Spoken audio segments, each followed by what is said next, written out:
with the latest on the search for a suspected killer in Anaconda. 45-year-old Michael Brown is still on the loose 3 days after allegedly gunning down 4 people in a local bar. Law enforcement held a press conference tonight to brief the public on their search efforts. MTN's John Riley reports. As the 4th day for the manhunt of an Anaconda shooting suspect comes to a close, there's still a lot of unknowns and frustrations within the community. Anaconda Deer Lodge Chief of Police Bill Sather gave a brief update Monday evening around 5:30 p.m. on the search for Michael Brown. Your Anaconda law enforcement officers excuse me, are working hand in hand with folks from the assisting agencies. I recognize the public wanting regular updates and knowing that they haven't heard directly from me as much as you'd like. I am focusing my efforts to find Mr. Brown. Your law enforcement officers are doing the same. I'm just going to say we got 20 guys and we're out putting in about 18, 19 hours a day. It is important that you know that we're doing everything we can to keep Anaconda safe. If there is a need to convey a security risk, other than what always has been said, we will make sure that you know. Residents I spoke with expressed a frustration about a perceived lack of communication. Law enforcement refused to take any questions, even though we asked. Has there been any signs of him in the search area? Ready to go. In a statement from Montana U.S. Senator Steve Daines, the senator noted that there had been potential signs of Brown in the area, saying, quote, "They're using infrared cameras, they've got dogs, they've had a few hits with the dogs. I'm hopeful that very shortly our law enforcement is going to get this guy and apprehend him and bring him out." What we do know is that Governor Greg Gianforte and Attorney General Austin Knudsen will be here on Tuesday to be briefed about the manhunt. We will continue to provide updates as soon as they become available. In Anaconda, John Riley, MTN News.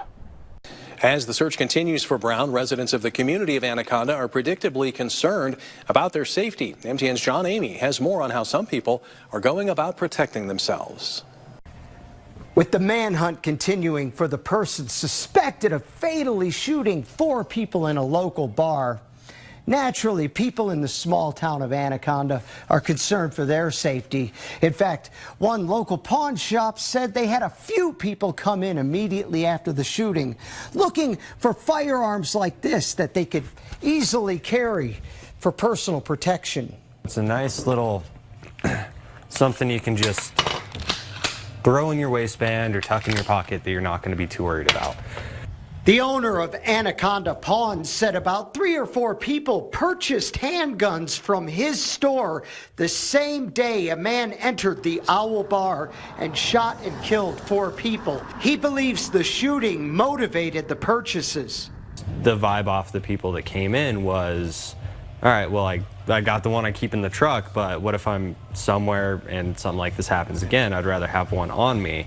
Investigators are searching for Michael Brown, whom they suspect killed a bartender and 3 patrons in the bar the morning of August 1st and has been hiding out in a wooded area west of town. Some residents believe it's better to carry a gun and not need it than to not have a gun and need it. Life is short, you only live once, and you never know when someone like that will just pop up out of nowhere, even in places like this where it never happens. Joe Kovacic stopped in the pawn shop recently, but not to purchase a gun. He just wanted to pawn his chainsaw. I don't have a gun. I'm 77. If it's my time to go, I'm ready to go. All agree the recent shooting is a tragedy for this small community. We had a group of customers that came in that day, and it was too bad he didn't walk in somewhere like this where we have the means to defend ourselves. And that's kind of where we're at, is we just want to see justice. In Anaconda, John Amy, MTN News.